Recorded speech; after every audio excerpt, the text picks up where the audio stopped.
Communist පක්ෂය සංවිධානය කරපු මෙම ප්‍රවෘත්ති සාකච්ඡාවට අපිට සහභාගී වීමට ලැබීම ගැන අපි සතුටු වෙනවා.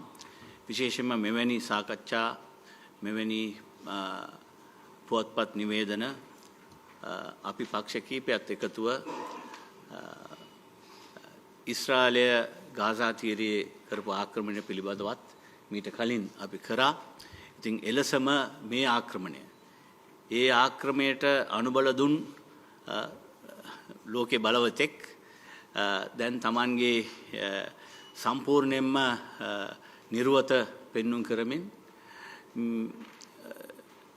ජාත්‍යන්තර නීතිය සහ මුලින්ම උල්ලංඝනය කරමින් කර තියෙන මේ ක්‍රියාදාමය අපි හෙලා දකිනවා සේම අපි පුදුමයටපත් වෙන්න කාරණාවක් නැහැ මේ සියවතාවකට වැඩිය දෙවන ලෝක යුද්ධයෙන් පස්සේ මේ ලෝක බලවතා මෙලෙසම හැසිර තියෙන බව අපි කවුරුත් දන්නා කාරණේ.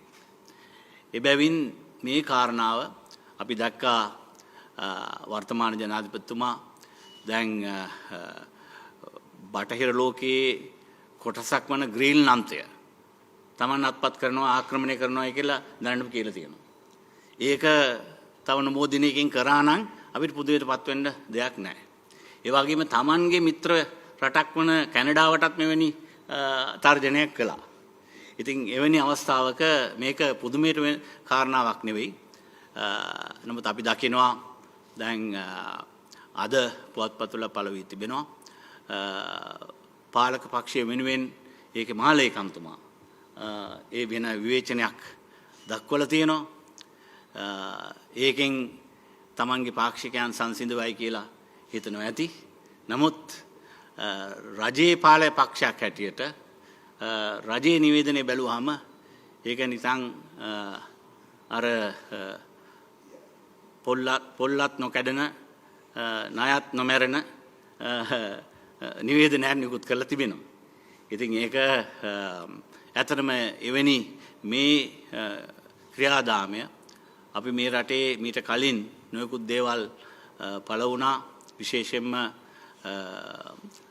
අපේ රටේ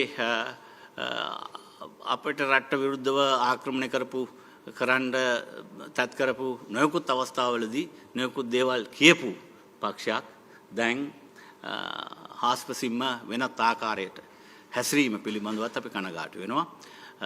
අපි පක්ෂයක් හැටියට මේක සම්පූර්ණයෙන්ම හෙලා දකිනවා. මේ පිළිබඳව අපි කවුරුත් එකතු වී මෙවැනි ක්‍රියාදාමයන්ට විරුද්ධව නැගී සිටිය යුතුයි කියලා අපි පළ කර සිටිනවා. மேலதிக செய்திகளுக்காக எமது யூடியூப் தளத்தை சப்ஸ்கிரைப் செய்யுங்கள்.